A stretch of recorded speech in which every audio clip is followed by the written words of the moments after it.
Number one అంటారు. అసలైన number one Guru Kashi university.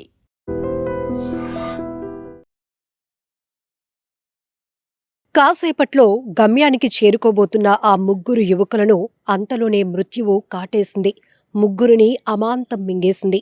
Lorry రూపంలో వచ్చినటువంటి మృత్యువు కోరాలు చాచి ఆ ముగ్గురు యువకులను కాటేసింది.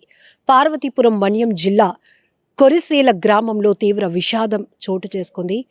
ఇక్కడ సిగురు కార్తీక్, సిగురు ఉదయ్ కిరణ్ ఇద్దరూ అన్నదమ్ములు.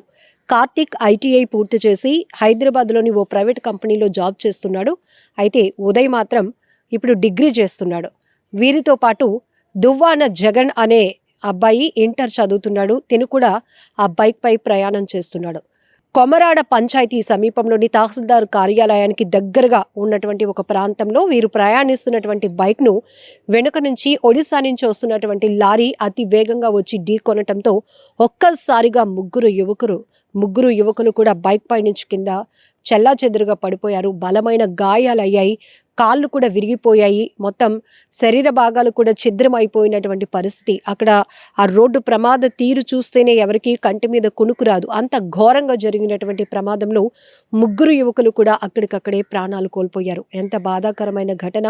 మరి కాసేపట్లోనే వీరు గుమ్మ రైల్వే స్టేషన్కు చేరుకోబోతున్నారు. కార్తీక్ హైదరాబాద్లో జాబ్ చేస్తూ ఉంటుంటే అయితే ఇక్కడ కొరిసీల తన విలేజ్కి అయితే వచ్చాడు. తన తమ్ముడికి అప్పటి వరకు చాలా జాగ్రత్తలు చెప్పాడు. ఎందుకంటే కార్తీక్ అలాగే ఉదయ్ కిరణ్ ఇద్దరు అన్నదమ్ములు. కార్తీక్కి 21 ఇయర్స్, అలాగనే ఉదయ్కి 19 ఇయర్స్ అనమాట. వాళ్ళ తల్లి చనిపోవడం వల్ల తండ్రి భవన నిర్మాణ కార్మికుడిగా పనిచేస్తూ ఇద్దరు పిల్లల్ని చాలా బాగా చదివిస్తున్నారు. ఈ క్రమంలోనే హైదరాబాద్ నుంచి తన విలేజ్కి వచ్చినటువంటి కార్తీక్ మళ్ళీ తిరుగు ప్రయాణం అయ్యేందుకు గుమ్మ రైల్వే స్టేషన్కు వెళ్తున్నారు ఒక బైక్ పై.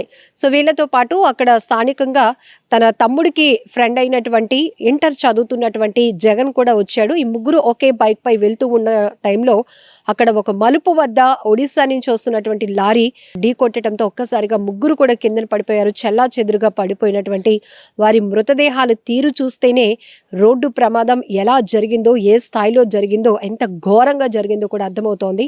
మొత్తం నుజ్జు అయిపోయినటువంటి శరీర ఆ భాగాలను తీయటానికి కూడా కాస్త ఇబ్బందికర పరిస్థితులు నెలకొన్నాయని చెప్పొచ్చు. సో ఇక్కడ చూసారా, ఏ క్షణంలో ఎటు నుంచి ప్రమాదం పొంచి వస్తుందో, ఏ వైపు నుంచి మనకి మృత్యువు కాటేస్తుందో కూడా ఎవరు ఊహించలేం. అందుకే దాన్ని ప్రమాదం అన్నాం.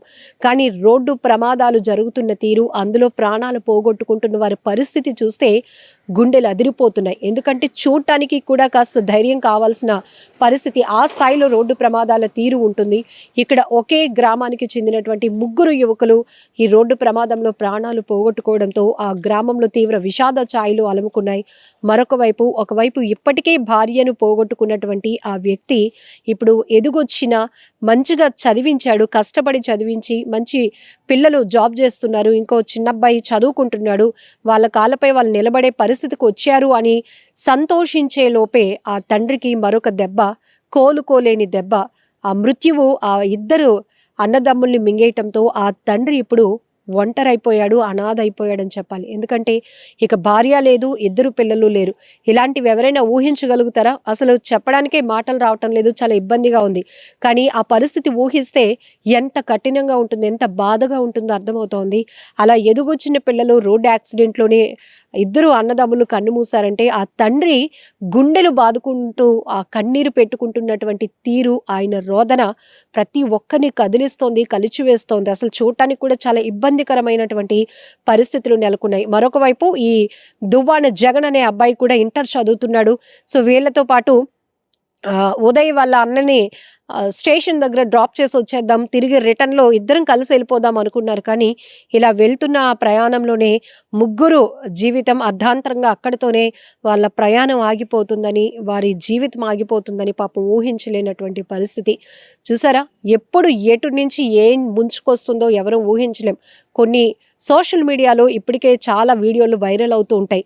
త్రుటిలో ఆ ప్రమాదం నుంచి తప్పించుకున్న వాళ్ళని అదృష్టవంతులు అంటాం. ఆ క్షణంలోనే ఆ ప్రమాద బారిన పడి ప్రాణాలు పోగొట్టుకున్న వారిని ఇంకా ఏమనాలో కూడా మనకు తెలీదు. ఎందుకంటే ఆ కుటుంబాలు తమ వారిని పోగొట్టుకుంటున్నటువంటి కుటుంబాల రోదన, ఆ కడుపు కోత ఎలా ఉంటుందో మనందరికీ తెలుసు. ఎందుకంటే ఆ కన్నీళ్లు వివరించటానికి, వర్ణించటానికి కూడా మనకి మాటలు సరిపోవు. ఏదేమైనా ఇక్కడ కొరిసీల గ్రామంలో ఒక్కసారిగా ముగ్గురు యువకులు అలా వెళ్తున్న వాళ్ళు మళ్ళీ తిరిగి రాలేని పరిస్థితిలో తిరిగి రాని లోకాలకు వెళ్ళిపోయారు అనే మాట, ఈ వార్త ఎవరు జీర్ణించుకోలేకపోతున్నారు. ఆ తండ్రిని ఓదార్చడం మాత్రం ఎవ్వరి తరం కావటం లేదు.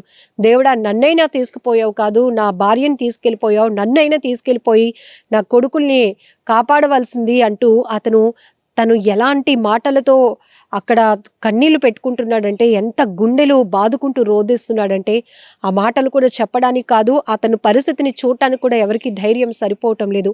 అంత దారుణంగా ఉంది. అయితే ఎప్పుడు ప్రమాదాలను ఎవరిని తప్పించలేం, కానీ మనం నిర్లక్ష్యంగా ఉండకుండా ఉండి మన బాధ్యత, మన ప్రాణాలు కావచ్చు, మన కుటుంబాలు మనపైన ఒక బాధ్యత కలిగి ఉంటాయి. వాటిని గురించి ఆలోచించాల్సినటువంటి రెస్పాన్సిబిలిటీ కూడా మనపై ఉంది. సో ఎప్పుడు ఎవరు తప్పిదం ఉన్నా లేకపోయినా, అసలు ప్రమేయం లేకుండా కూడా కొంతమంది ప్రాణాలు పోగొట్టుకుంటున్నారు అంటే, ఇంకా ఏ పరిస్థితిలో సొసైటీలో ప్రమాదాల తీరు ఉంటుందో కూడా మనం అర్థం చేసుకోవచ్చు. బట్ ఇక్కడ ఈ ముగ్గురు హెల్మెట్ పెట్టుకొని ఉంటే తలకి బలమైన గాయాలు అవ్వకుండా ఉండడానికి, ప్రాణాలతో బయటపడటానికి ఒక అవకాశం కూడా ఉండేది. ఇప్పటికే పోలీసులు చెప్తా ఉన్నారు, ట్రిపుల్ రైడింగ్స్ కానీ హెల్మెట్ లేని ప్రయాణాలు కూడా కరెక్ట్ కాదు. అతి వేగం కూడా చాలా ప్రమాదం. ఒక్కసారి మీ ప్రాణాల కోసం, మీ కుటుంబ సభ్యుల కోసం ఆలోచించుకోవాల్సింది కూడా మీరే. ఏదో పోలీసులు ఉన్నారు, ఆ ఎదురుగా కేసులు రాసేస్తున్నారు, వాళ్ళ నుంచి స్కిప్ అయిపోవాలి అనే భయంతో మీరు ఇలాంటివి చేయకండి. మీకోసం మీరు ట్రాఫిక్ రూల్స్ని పాటించండి అంటూ చెప్తున్నారు. మరొక వైపు ప్రజల నుంచి కూడా పోలీసులు అస్తమాను ఈ కేసులు రాసే పనిలోనే పూర్తిగా తమ ఎఫర్ట్స్ పెట్టకుండా, ఎక్కడైతే మలుపుల వద్ద ప్రమాదాలు జరుగుతున్నటువంటి పరిస్థితులు ఉన్నాయో, యాక్సిడెంట్ జోన్స్ ఉంటున్నాయో, వాటిని స్పెసిఫిక్గా ఐడెంటిఫై చేసి అక్కడ హెచ్చరిక బోర్డులు కానీ, ఇక్కడ స్పీడ్ లిమిట్ బోర్డ్స్ కానీ, లేకపోతే ఎక్కడికక్కడే ఇంకా ప్రజలకు ఎప్పటికప్పుడు అవేర్నెస్ కల్పిస్తూ ఉన్నా కూడా ఇప్పటికీ కూడా కొంతమంది హెల్మెట్ లేని ప్రయాణాలు చేస్తూ ఉన్నారు. అలానే సీట్ బెల్ట్ పెట్టుకోకుండా, ఇలా చాలా నిర్లక్ష్యపు డ్రైవింగ్ వల్ల కూడా ప్రమాదాల బారిన పడి ప్రాణాలు పోగొట్టుకున్న వారు ఉంటున్నారు. కాబట్టి ఈ అవేర్నెస్ దానిపైన కూడా ఎక్కువగా ఫోకస్ చేయాల్సిన అవసరం ఉందని ప్రజలు కూడా కోరుతున్నారు. ఎందుకంటే ఈ 1000-2000 చలాన్లు రాసేస్తున్నారు అనే భయంతో, వాళ్ళ నుంచి తప్పించుకోవాలనే భయంతో కొంతమంది అతివేగంతో కూడా ప్రయాణాలు చేస్తున్నారు అనేది ప్రజల వర్షన్. ఏదేమైనా కూడా రోడ్డు ప్రమాదాలు ఆగాలి అంటే ఇటు ప్రభుత్వాలు, పోలీసు వ్యవస్థ ఎంత కఠినంగా వ్యవహరిస్తున్నారో, ఎంత బాధ్యతగా తీసుకుంటున్నారో, మన ప్రాణాల బాధ్యత మంది కాబట్టి ప్రజలు కూడా అంతే అప్రమత్తంగా ఉండాల్సినటువంటి అవసరం కూడా ఉంది.